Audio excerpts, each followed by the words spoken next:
नमस्कार दोस्तों, जय माता दी। आप सबको नवरात्रों की हार्दिक शुभकामनाएं। आज की इस वीडियो में आप सबको नवरात्रों के दिनों में जो कलश स्थापना की जाती है उसके बारे में बताएंगे, किस प्रकार से आप कलश स्थापना कर सकते हैं। तो देखो, यहाँ पे सबसे पहले मैंने एक लोटा ले लिया है। तो आपके पास में कलश हो तो जो आप कलश ले लीजिएगा, अगर कलश नहीं है तो आप एक लोटा भी ले सकते हैं। मिट्टी का कलश जो होता है उसका भी आप जो प्रयोग कर सकते हैं, ठीक है। उसके बाद में आपको थोड़ी सी रोली ले लेनी होगी और रोली से जो है आपको कलश पूजना होगा। जैसे कि यहाँ पे मैं इस पर स्वास्तिक बना रही हूँ, तो इस प्रकार से आप कलश लेते हैं या फिर लोटा लेते हैं तो उस पर आपको जो है स्वास्तिक बनाकर इसका पूजन करना होता है। तो यहाँ पे देखिए मैंने किस प्रकार से किया, तो इस प्रकार से आप जो है कर लीजिएगा। इसके बाद में इस कलश में आपको जो है जल भरना होता है। जो शुद्ध जल होता है ना, वो जल आप इसमें भर लीजिएगा। ध्यान रखें, जो जल आप भरें ना, उस जल में आपको थोड़ा सा गंगा जल मिला लेना चाहिए, ठीक है। तो यहाँ पे जो है मैंने इसमें जो है जल भर लिया है और इसमें जो है मैं गंगा जल भी मिला लिया है मैंने पहले ही, ठीक है। इसके बाद में हमें इस पर जो है मौली बांधनी होती है। जो हमने लोटा लिया है ना, तो जो इसके किनारे होते हैं ऊपर की तरफ, वहाँ पे जो हमें रोली बांधनी होती है। तो इसी प्रकार से आप अगर कलश लेते हैं तो उसमें भी आप जो थोड़ी सी मौली बांध लीजिएगा। तो यहाँ पे मैंने मौली को बांध लिया है। उसके बाद में अब हमें इस जल में 5 चीज़ डालनी होती है। तो देखिए मैंने यहाँ पे क्या क्या लिया है। मैंने यहाँ पे जो है सुपारी ले ली है, इलायची ले ली है, एक सिक्का ले लिया है, लौंग ले लिए हैं, अक्षत के दाने ले लिए हैं, हल्दी ले लिए, ठीक है। तो इस प्रकार से आपके पास में जो जो चीज़ें हों वो आप ले सकते हैं। जैसे एक सिक्का आप ले सकते हैं, सुपारी आप ले सकते हैं, और जो 2 लौंग होती हैं वो आपको लेनी चाहिए। लौंग जब आप लें तो आपको ध्यान रखना है, फूल वाली लौंग ही आपको लेनी है, खंडित लौंग आप मत लीजिएगा, ठीक है। उसके बाद में जो 2 इलायची हैं उसे भी आप जो है इस जल में डाल दीजिएगा। जो आपके पास में हल्दी है, देखो हल्दी की गांठ होती है, लेकिन मेरे पास में हल्दी की गांठ नहीं थी तो मैंने जो है पिसी हुई हल्दी यहाँ पे ली है। तो आप जो पिसी हुई हल्दी भी ले सकते हैं अगर आपके पास में हल्दी की गांठ नहीं है। और उसके बाद में आपको जो है थोड़े से अक्षत के दाने डालने होंगे। अक्षत के दाने जब आप डालें तो आपको ध्यान रखना है, अक्षत के दाने कहीं से खंडित नहीं होने चाहिए। चाहे आप 2 ही अक्षत के दाने डालें, लेकिन खंडित दाने आपको नहीं डालने हैं, ठीक है।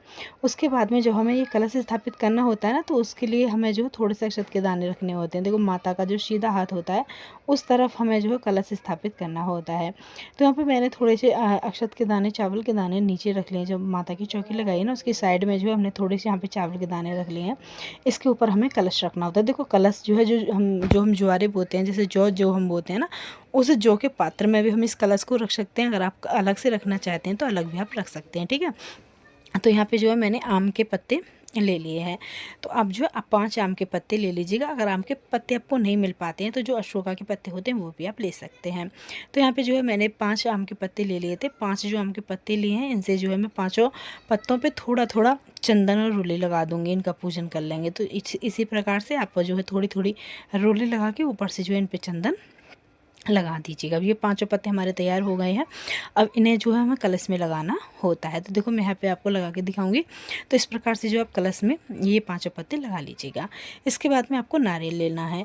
नारियल जब आप स्थापित करेंगे तो जो नारियल की जो डंडी होती है, जिस तरफ से नारियल कटा हुआ होता है ना, उस तरफ से ही आपको स्थापित करना होता है। तो उसके बाद में जब आप नारियल को ले लें तो आपको नारियल का भी पूजन करना चाहिए। तो जैसे नारियल पे आप किसी रोली या फिर किसी चंदन से बिंदी लगा सकते हैं, स्वस्तिक बना सकते हैं। जिस भी प्रकार से आप नारियल का पूजन करना चाहते हैं उस प्रकार से जो है आप नारियल का पूजन कर लीजिएगा। यहाँ पे मैंने रोली से जो है स्वस्तिक बना के और 7 बिंदी लगा दी थी।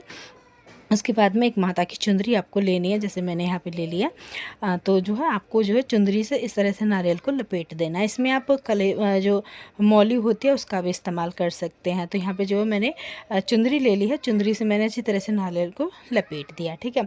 अब आपको ये नारियल स्थापित करना है। देखो जो नारियल का जो जिस तरफ से नारियल की डंडी होती है, जिस तरफ से नारियल कटा हुआ होता है, जिस तरफ से नारियल को जो पेड़ से काटा जाता है ना, उस तरफ से आपको जो है नारियल ऊपर की तरफ रखना चाहिए। जो नीचे का हिस्सा होता है वो आपको कलश के अंदर रखना चाहिए, ठीक है। तो इसका आपको ध्यान रखना है।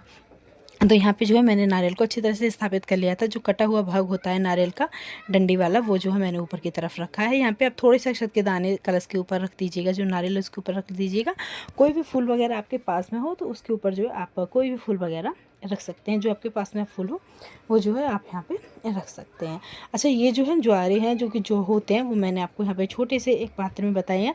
तो इसमें जो है कलश तो आएगा नहीं, क्योंकि ये छोटा है। जब हम कलश स्थापित करते हैं तो उसके लिए हमें बड़ा लेना होता है, ठीक है। तो आप जो है कोई बड़ा पात्र ले लीजिएगा, उसमें आप जौ बो के फिर इस कलश को अगर रखना चाहते हैं तो जौ के अंदर रख सकते हैं, नहीं तो फिर आप जो साइड में भी ऐसे रख सकते हैं, दोनों जौ अलग और कलश अलग। तो इस प्रकार से जो है आपका कलश स्थापित हो जाएगा। तो पूरी विधि जो है मैंने आपको इस वीडियो में बता दी है कि किस प्रकार से आप जो कलश स्थापित कर सकते हैं, ठीक है।